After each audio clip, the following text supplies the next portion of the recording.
तो रिसेंटली महाराष्ट्र से एक वीडियो वायरल हो रही है जिसमें ये देखा गया है कि वहां की एक लोकल पार्टी के कार्यकर्ता वहां के एक नॉन मराठी स्पीकिंग इंसान को मारते पीटते नजर आ रहे हैं।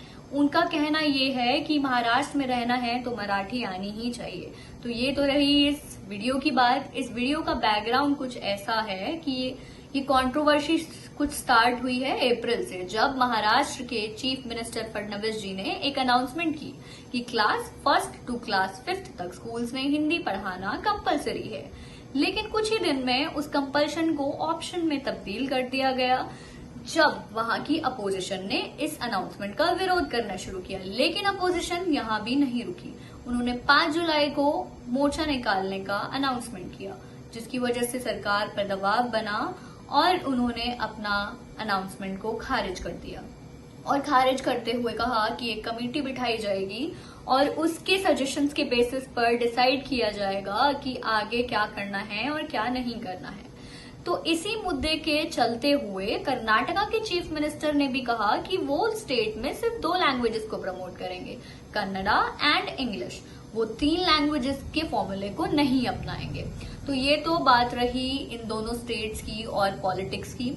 तो एक बहुत ही फेमस सेइंग है, a limit to my language is limit to my world and it is my right that no one should confine my world. And acknowledging this, the policymakers of India decided to introduce the 3-language formula through National Education Policy 2020.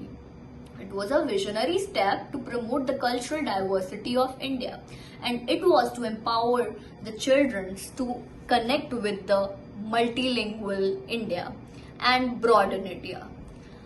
And it was a visionary step. अब जो national education policy है वो कहीं भी states पे कुछ भी impose नहीं कर रही है, और जो ये पॉलिसी है ये बहुत ही ज्यादा फ्लेक्सिबल है। इसका कहना ये है कि हर स्टेट में बच्चों को 3 लैंग्वेजेस पढ़ाना जरूरी है, और वो कोई भी 3 लैंग्वेजेस हो सकती हैं जो कि स्टेट डिसाइड करेगा। उन 3 में से 2 लैंग्वेज नेटिव होनी चाहिए और बाकी जो भी वो डिसाइड करे। इसका मतलब ये नहीं है कि किसी भी स्टेट को हिंदी पढ़ाना कंपलसरी है। इस पॉलिसी में ऐसा कहीं भी नहीं लिखा गया है। और ये 3 लैंग्वेजेस फॉर्मूला बनाने के पीछे का कारण ये है क्योंकि हमारी जो सोसाइटी है वो बहुत ज्यादा डाइवर्स है। तो अगर लोग मल्टीलिंगुअल होंगे तो वो और भी ज्यादा लोगों से कनेक्ट कर सकते हैं, और वो कॉग्निटिव स्किल्स को डेवलप करने में भी बच्चों को हेल्प करता है। और जैसे कि हमारा जो इंडिया है वो बहुत ही डाइवर्स है, तो this 3 language formula will promote the unity in diversity. That was the vision behind this NEP 2020. लेकिन जैसा कि पॉलिटिकल पार्टीज हमेशा से करती हुई आई हैं, वो हर योजना को, हर प्रोग्राम को पॉलिटिसाइज कर ही देती हैं, और इनकी इस डर्टी पॉलिटिक्स का शिकार होते हैं हम जैसे लोग।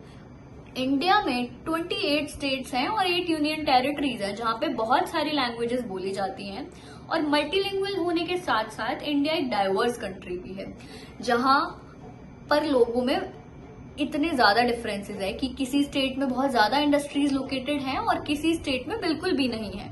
तो काम की खोज में, जॉब की खोज में, बिजनेस की खोज में लोग एक जगह से दूसरी जगह ट्रैवल करते रहते हैं और कई बार माइग्रेट भी हो जाते हैं। लेकिन इसका मतलब ये तो नहीं है कि एक नॉर्थ से जो इंसान साउथ में जाकर एस्टेब्लिश हो रहा है उसको वहां की लैंग्वेज सीखना जरूरी है। एक एज के बाद में आकर उतना टाइम भी इंसान के पास नहीं रह जाता है कि वो अब जिस स्टेट में जाएगा वहां जाके वहां की लैंग्वेज सीखेगा। लेकिन ये हर किसी की अपनी पर्सनल चॉइस है। अगर वो चाहता है तो वो सीख भी सकता है, लेकिन ये कंपल्शन और इम्पोजिशन नहीं होना चाहिए क्योंकि ये एक पर्सनल चॉइस है। अब ये तो रहे मेरे अपने व्यूज। अब आपके क्या व्यूज हैं आप कमेंट सेक्शन में कमेंट करके बता सकते हैं। And thank you so much for your time.